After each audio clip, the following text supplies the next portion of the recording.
Hello and welcome to Inside View. I am your host, Joel Metzger.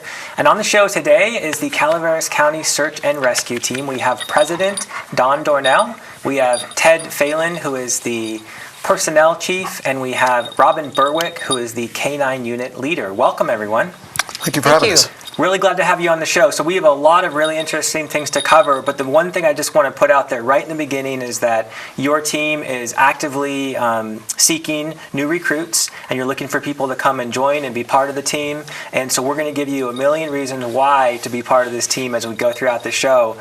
So hang with us until we get to those parts. But before we get into finding out about the search and rescue team, I'd love for people to be introduced to each of you and find a little bit out about your background. So Don, if we could start with you. What's your history and how did you end up in Calaveras County? Okay, I've been a property owner in Calaveras County since 1990, and I retired up here full-time in 2013. My background is I put in 37 years in the fire service in the San Francisco Bay Area, and that course of time I had a lot of experience with first aid, medical calls, rescue work, rope rescue work, training, incident command, those types of things. And at a certain point after I retired up here, I felt like I had enough time to seek out something else to kind of get back in and get back the way I felt I had been doing with the community work in my career. So I found out about the search and rescue team, went to a meeting, sounded like it would be something that we could make as a fit, a match, and I got involved. And I did my first year on the team, and then right after that, I took a position as I'm currently the president of the team. I feel that with my incident command background and incident management, I can bring that to the team and help us in the overhead and helping managing the backside of things. So, did you live down in the Bay Area during your career for most of that time? Yes, I did. What was it that drew you up to the foothills and higher mountains? I live up in Dornell. All I have to do is drive up there and see why people like being up there. Yeah, beautiful area. It is, sure. Absolutely, and there's so much to do up the hill. Absolutely. And then also taking on the presidency, that's a big responsibility, and that's a lot of logistical things to manage. What was it that made you want to take on that extra level of responsibility? I was asked to do it because of my background, and I realized that it was a way that I can contribute. And that's what's unique about it. Everybody brings different skill sets to the team, and you don't have to be versed in any one area or any area at all. We're looking for people to want to give back to the community or help others that are in a time of need. Ted, coming over to you. So let's hear a little bit about your background. Well, I was a research physicist in Silicon Valley for most of my career. But we've always had a cabin up in the high country, either in Yosemite or for years up in Camp Connell, and just really liked the mountains. And so we came up for vacations a lot. And when I retired, quite a number of years ago now, we wanted to live in the Sierras. I like to climb mountains, tromp around in the woods, and search and rescue just seemed like the perfect match for up here. So when I guess I've been in search and rescue now for 12 or some odd years, I don't know. And when I started, it's a friend asked me, he said, "Hey, this is something you would like, go get in it." And really glad I did it to start. I knew nothing except how to walk around in the woods before, and I've learned over the years, learned a whole lot of very interesting stuff and had a lot of really fun experiences.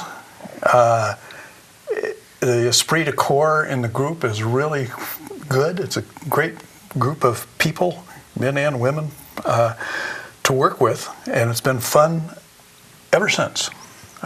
So we just continue to do that, look forward to more things. It's really fun to go find a little lost 3-year-old kid and bring her back. That's highlights. No doubt about it. Yeah. Robyn, I failed to introduce the fourth guest today, Jackson. I don't know if we can see Jackson, but he's taking a little rest here. So you run the K9 unit, but tell me more about your history first. So I actually moved to Calaveras County in 1984-5. And I came here because it was the only place I could afford to buy a house. I worked as a firefighter for 32 years, most of it in the city of Modesto, and I commuted from Murphy's in the beginning and now in Mountain Ranch area, and loved the job. From a very young age, I was doing obedience training with dogs. A very dear friend of mine kind of got me into helping train her German Shepherd puppies, and kind of blossomed into wanting to do it for search and rescue. Jackson is my third search and rescue dog. He's actually my 8th dog that I've had in my life, and everyone is different. My last one, Taz, was very successful. He had 7 finds in his career. So we're hoping that Jackson at least has a couple. So,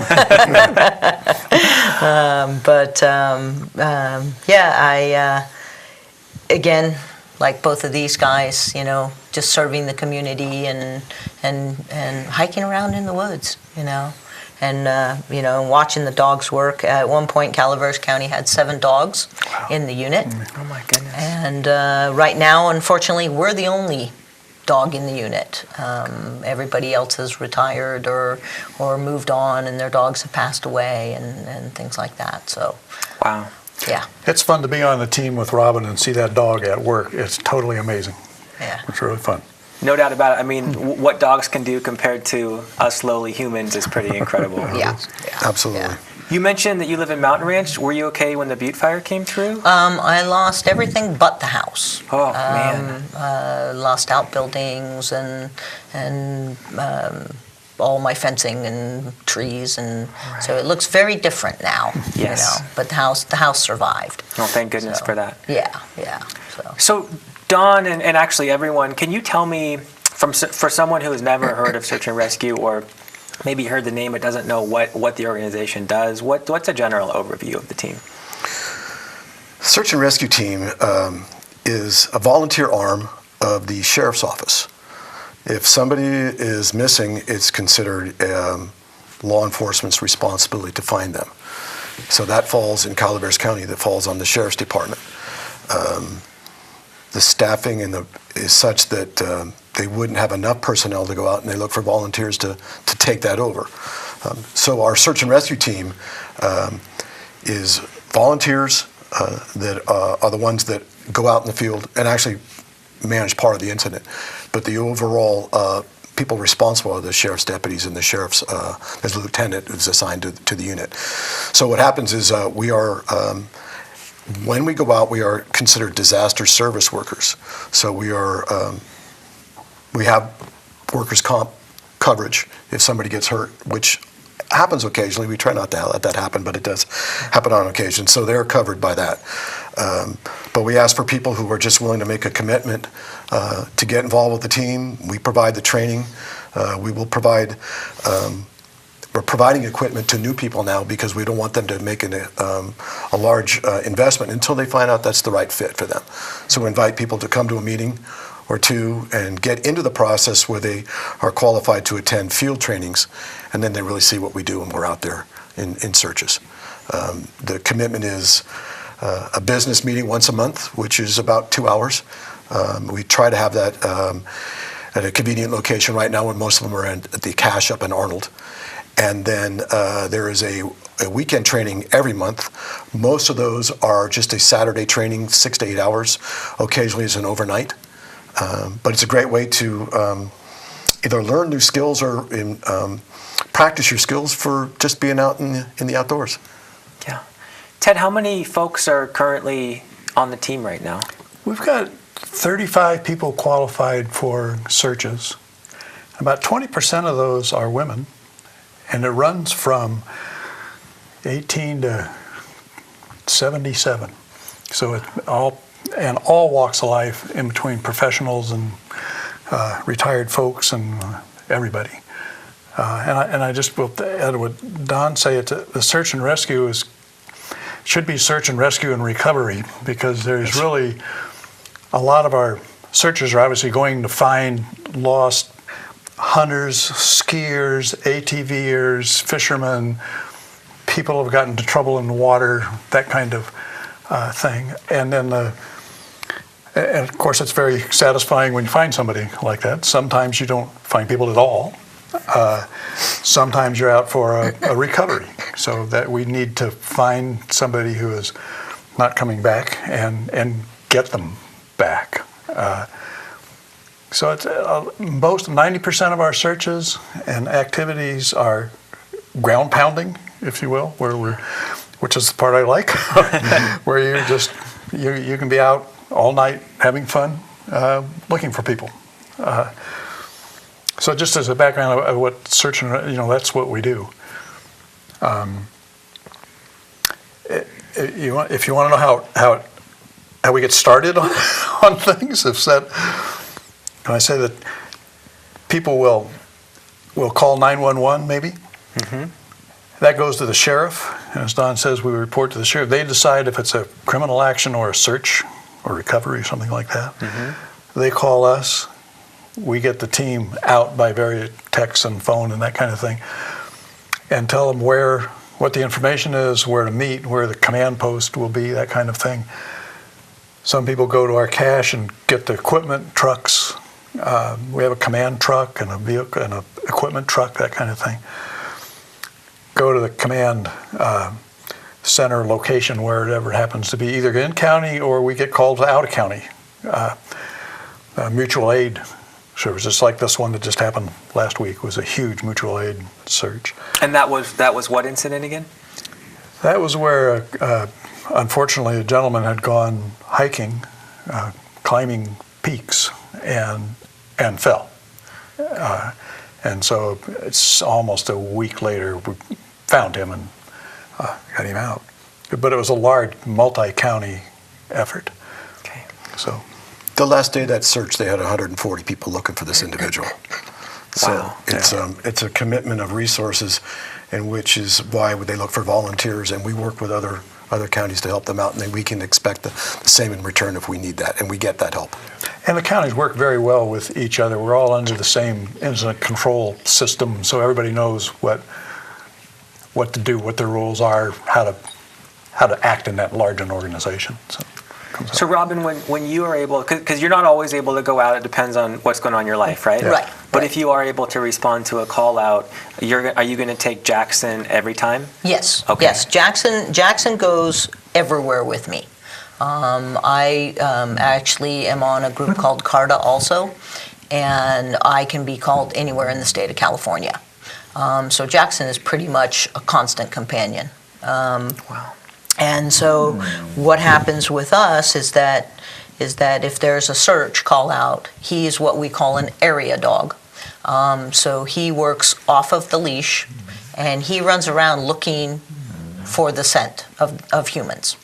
Another type of dog is a trailing dog, where they actually follow where the person walked. That's a very generalized explanation of the areas. Jackson, come here. So Jackson's only 3 years old, and he's very energetic. Get out, Jackson. And stuff. And so what happens when we go out on a search, he wears this collar, which not only has a bell on it so people can hear him coming, but it also transmits to my GPS unit so I know where he is, because he could be a half a mile away from me, and working the area. That's enough. And stuff. So when, like the search this weekend, they had quite a few dogs on the search, and the dogs are a tool, just like our GPSs, just like our packs, just like anything. They're not infallible, but they have a way better sense of smell than we do, and so they're. It's nice to have them, along, and they can cover a lot more ground than people can too. So it's they work really hard. Do you provide Jackson, if you had something that smelled like the person who's missing, would you say, Jackson, smell this, that's what you're looking for, or is that not how it works? Well, yes. So Jackson and I train for, that's called scent specific. Okay. So, but we don't always have an article of the missing person. And so if we have one, then I will present it to him, and he'll still find everybody, but he only tells me about that person I've asked for. And how does he tell you? His alert, actually, luckily, is not a jump alert, but I carry this on my belt. And so when he makes a find, he comes in and he grabs it and he tugs on it. And then he lets go and he takes off and goes back to what he found for me. And then I run in behind him. So. Oh, that's incredible. So, I mean, how long does it take to teach him to know to do that? It did not take him very long. The alert is something that when you're teaching it, when they're just little puppies, it's something they want to do. Like my prior dog, Taz, he liked to jump on me. That was his alert. I don't know why he didn't knock you over. He was a big dog. So he would make the find, and he would be coming back, and you can tell because a lot of times they come straight back at you, and they have the biggest grin on their face, and their ears are usually flat to their head because they're running at 90 miles an hour.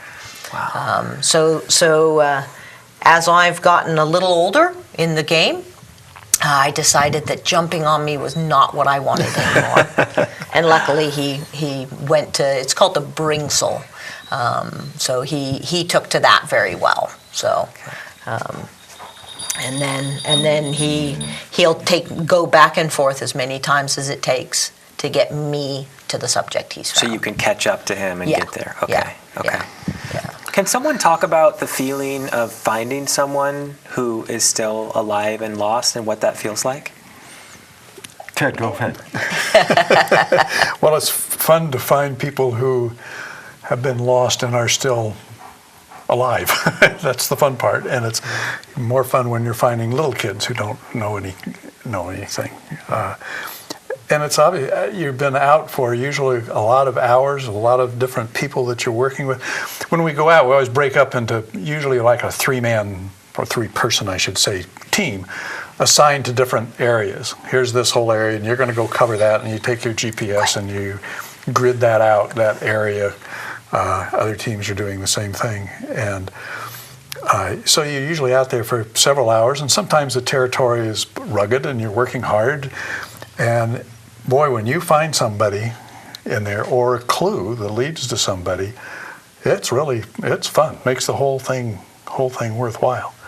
And even if you find somebody who's deceased, at least you've closed things up.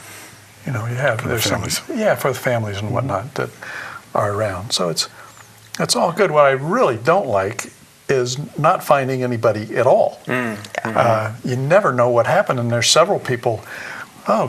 Gal last year, that was a major search, just like this one that just happened. Hundreds of people searching for a long time. 11 days. 11 days. 11 days we searched. Never did Nothing. find Never out what found happened to her. No, went back the next year, right? Yep. Yeah. Robyn went back to look. And Joel, I'd like to point out that there are areas of the county that are very rugged and that may not appeal to everybody. But there's also searches that take place in neighborhoods. We could have somebody's grandparents that are suffering from dementia or something like that and walk away from the home and they disappear. That happens a lot. And they could be out overnight, and they're very vulnerable to the climate and the weather. So those types of call-outs come our way as well.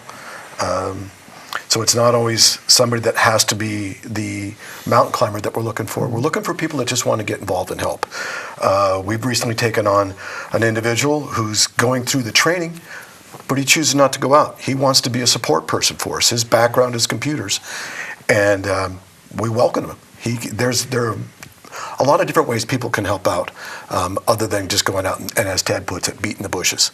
And even though, even if you are, as Don says, we need a lot of people in the support, driving cars, doing communication, doing note-taking and planning and all of that kind of thing. We need people for that. But even the people that are in the field, we go through a training, obviously the continuous training all the time, and people get essentially typed. So you know at one search, okay, this is the kind of territory we're in, so we're going to put these people there. Okay, this is a mountain climbing rougher territory, we'll only put these people there. Mm-hmm. So you're not in over your head on any situation. Yeah. First, we take care of ourselves.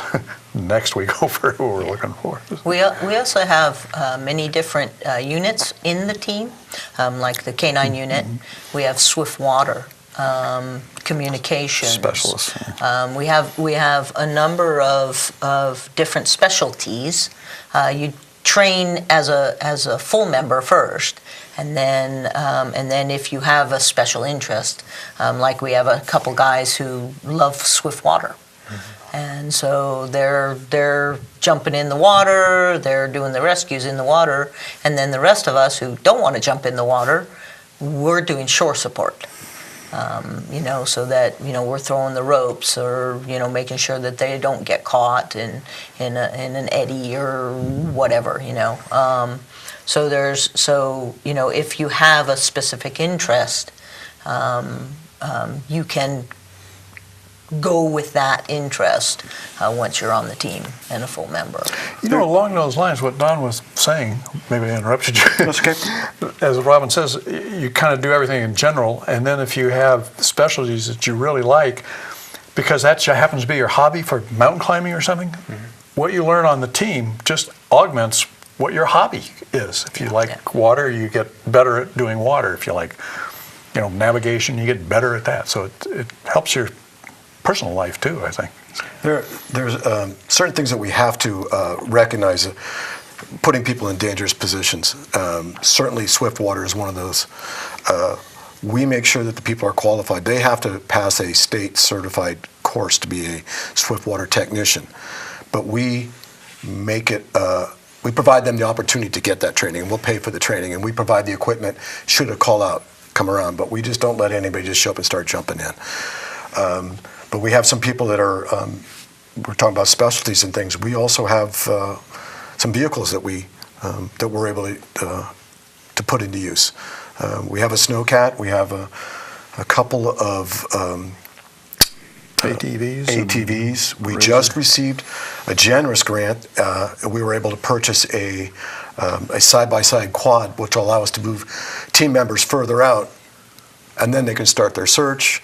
We can haul equipment out, and we'll have the capability to be able to put a stretcher on and bring a patient back in from the field.